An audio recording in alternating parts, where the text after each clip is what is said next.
Hello and welcome again to 2020 Coaching Convos with me, Julie Crabb. You've joined me on Case by Case, which is series 5 of the podcast, where I reflect with guest coaches on their learning from cases in their coaching practice. And as you know, if you've been watching, we uphold confidentiality in relation to our clients in our conversations here. And you can be sure about this because it's a really fundamental element of professional coaching practice and of our ethics and our values. So none of what you hear us sharing about our coaching practice with clients will be attributable in any way to any individual that we've worked with. So yes, let's see what can be learned. This week, I know we're going to be talking about two particular strands of my guests' work and what can be learned from that.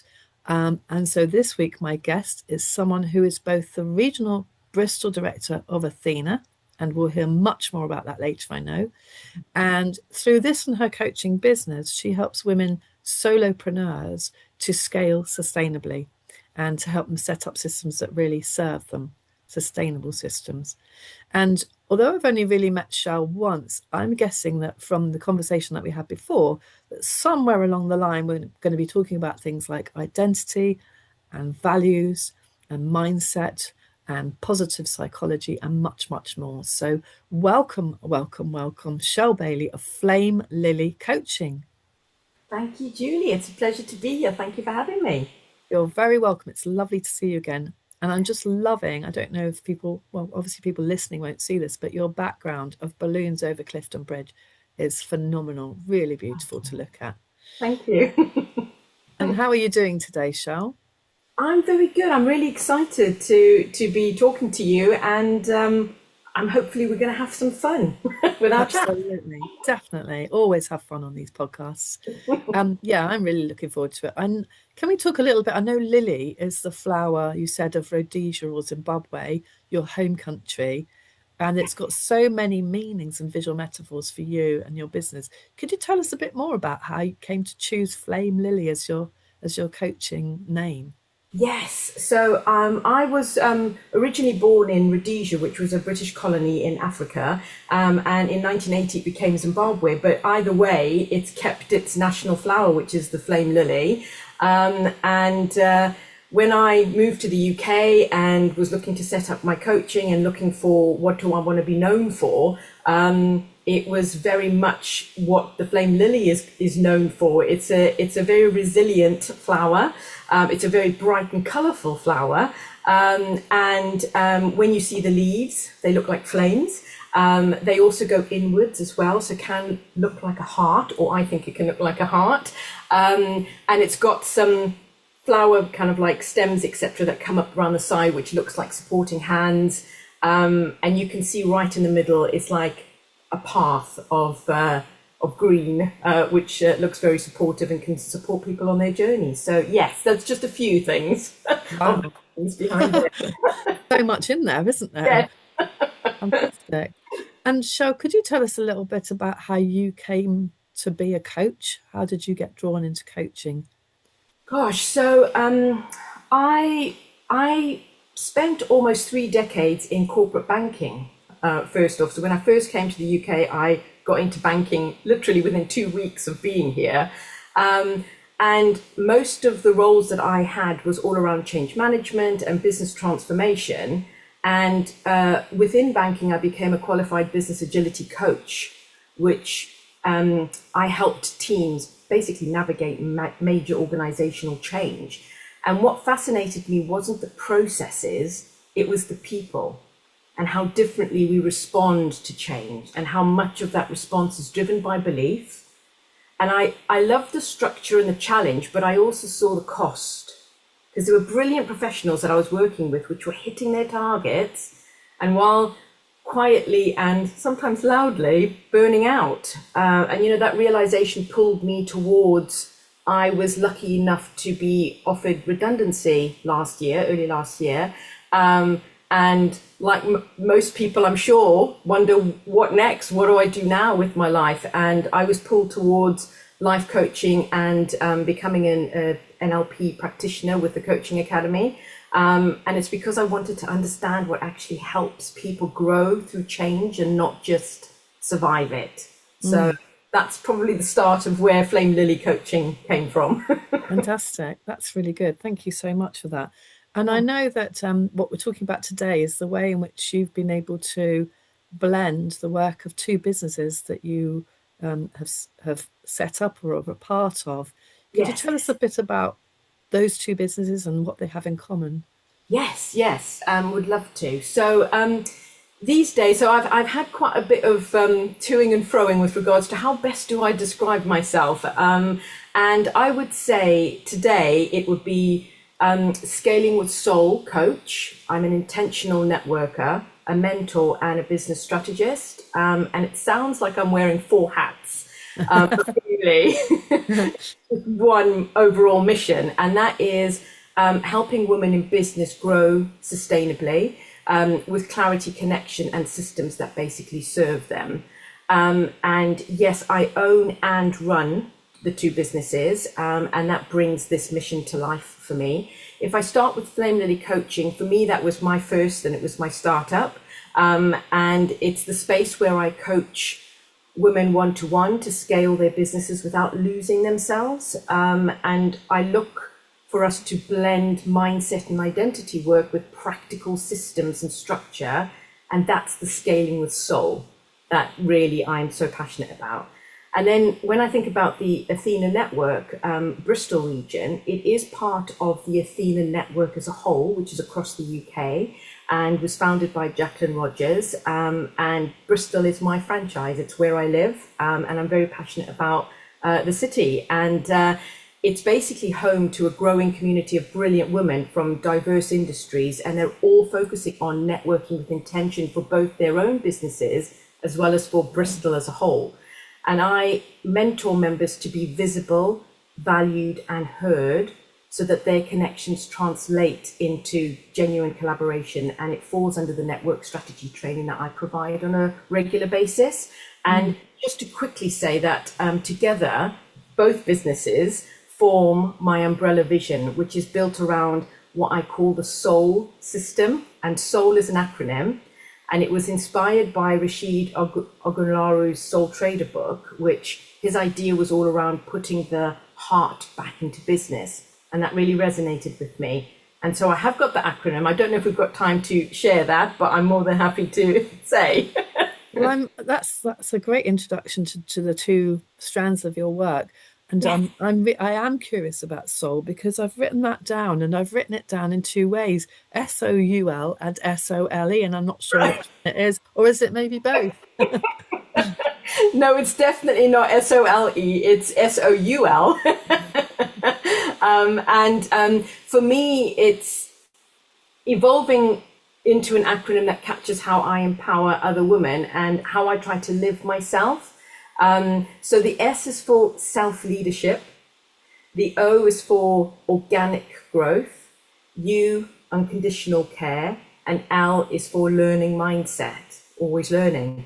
And it's my way of putting the fire back, FlameLily reference there, the fire back into life and business, where S.O.U.L meets system and coaching meets strategy.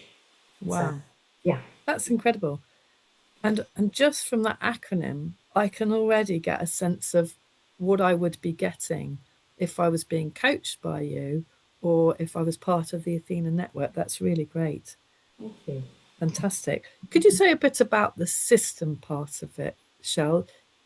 I know Yeah. you talked about some of the structure that you'd be developing with someone who's trying to get a sustainable and workable system, but what would that include? So when I talk about systems, I think sometimes people can naturally default into thinking this means technical technology, and it can. But when I'm talking about system, I'm talking about systemic thinking and a holistic approach. So it's the whole person, and all of us are part of various systems across our lives and in this world today. And that could be social, it could be work, it could be family, it could be health, etc. And so when I talk about systems, we're looking at the end-to-end system for that individual, which means that you're looking at that whole person. And that's what I try and encompass in my coaching, is that even though a person might have a particular, problem or pain point that they would like to talk through, it's me helping them think about the bigger picture of what's going on in their life or in the world or in their business, etc., so that we're not just focusing on one thing, we're trying to support the whole system. No, that makes good sense. Thanks for explaining that. And what else am I curious about? I was thinking about what it might be like, and if people are listening who perhaps want one-to-one coaching about Yes. support with their business, Yes. how would you start to coach someone perhaps who's new in their business and wants some help with getting a sustainable system?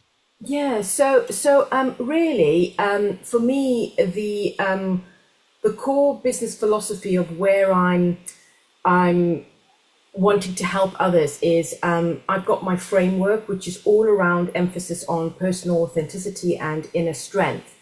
And the philosophy requires the woman that I'm working with to start from a place of self-knowledge and courage. And so there are a number of things that fall under that philosophy, and I won't give you all of it, but ultimately it looks at things like clarity, courage, putting your heart into everything that you do, no matter how hard it might be. It's kind of like that resilient side of things, engaging in compassion with everything that you do. And, it's also looking at valuing relationships and cooperation. So it's how do you boost your life in general through relationships where everything is related. And this is where the system comes in as well, because it explores the art of utilizing your network, basically. So when I think about the philosophy as a whole, it's all around strategy and business development mentoring, which, as I said, covers things like clarity, vision, values, creativity.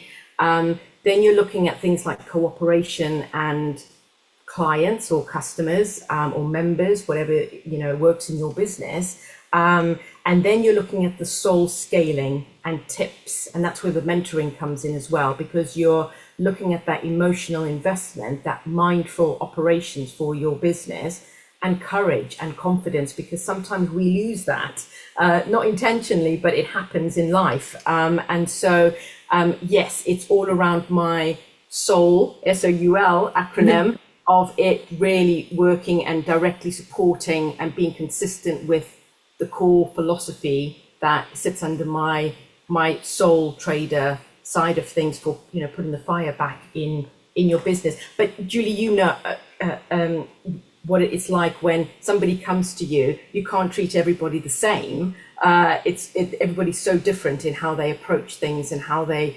communicate and what they're looking for. And sometimes they might come to you for a particular reason, and then after talking to you, they might think, oh, actually, there's something else I need to think about as well. And so it's that discovery conversation initially, just to kind of like find out what is going on with that individual, etc., before just bombarding them with, well, I can help you with this and this and this and this. It's just, where are you now and where do you want to get to?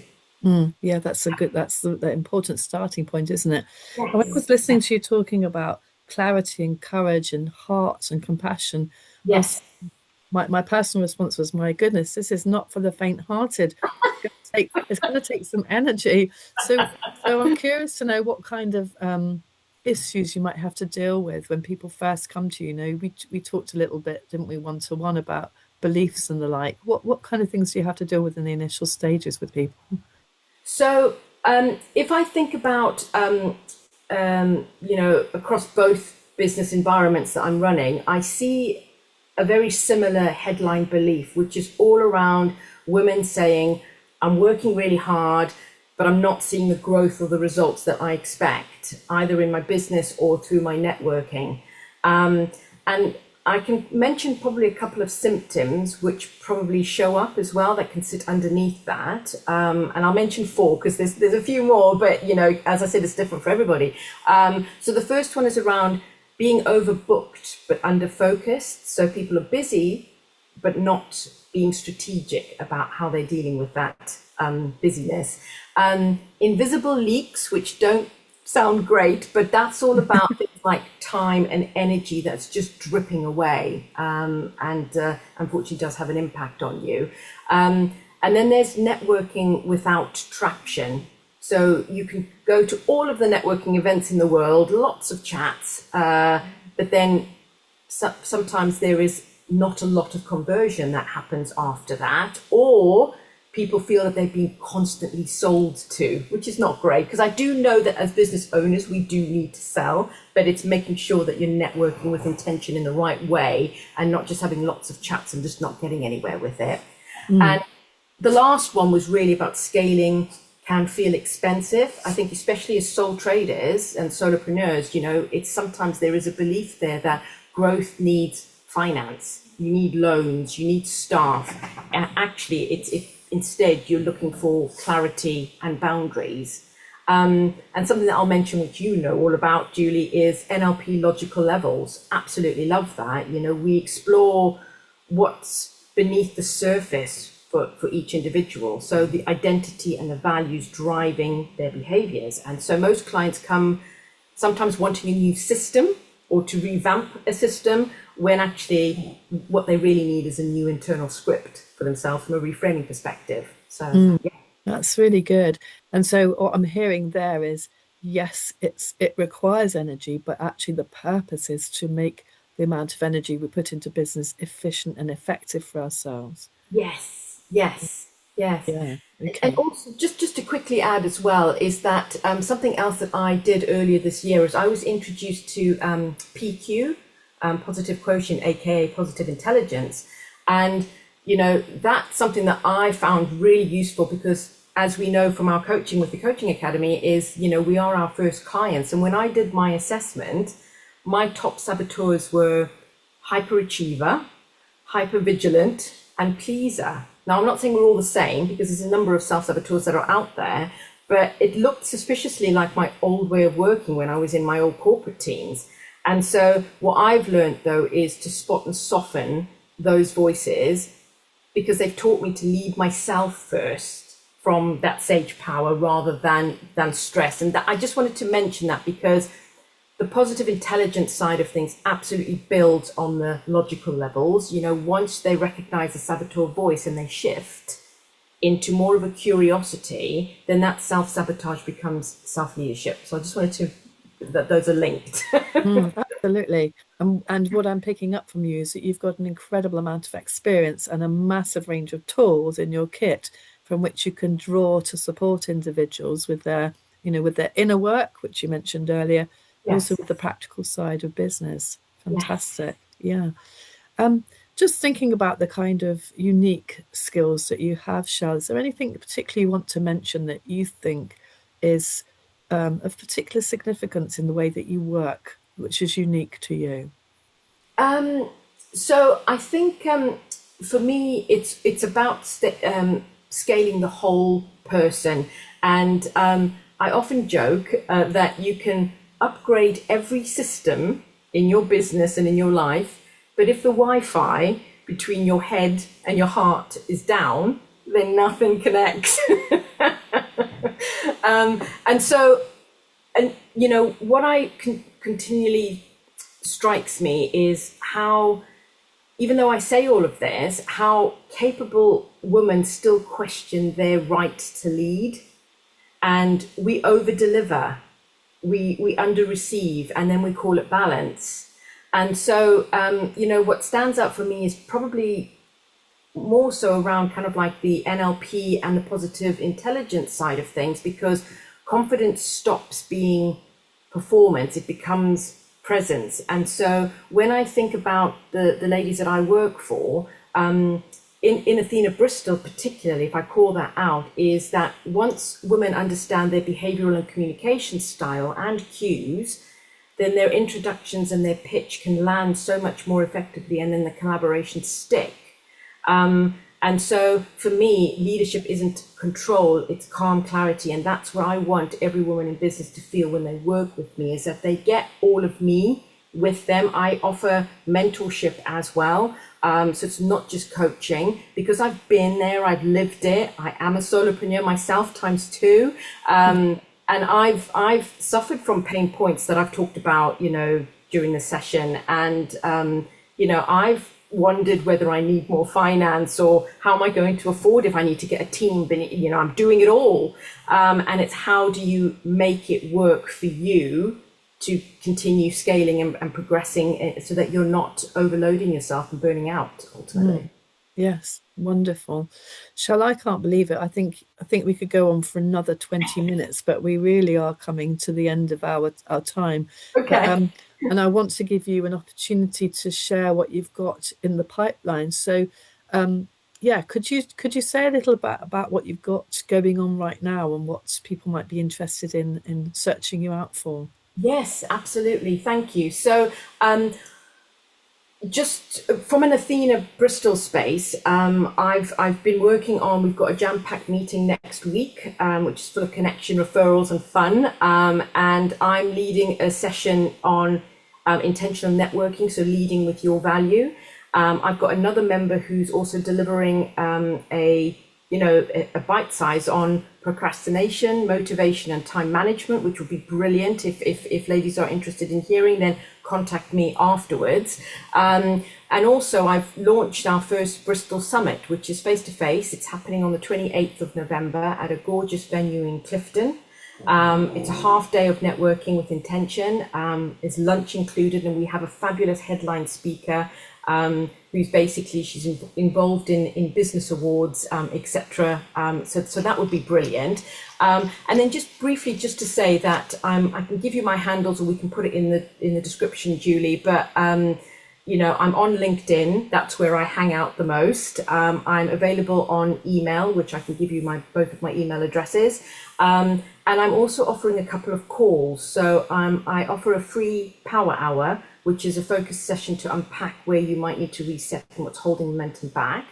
A spotlight strategy session, which is a practical hour for people who want clear next steps for business growth. And then also a networking connection call, which is a chance to see if Athena Bristol is the right space to pick up some networking strategy and business development insights. So I could go on, but if anyone's got any interest and has resonated with anybody, please just reach out, direct message me, email me, phone me, etc.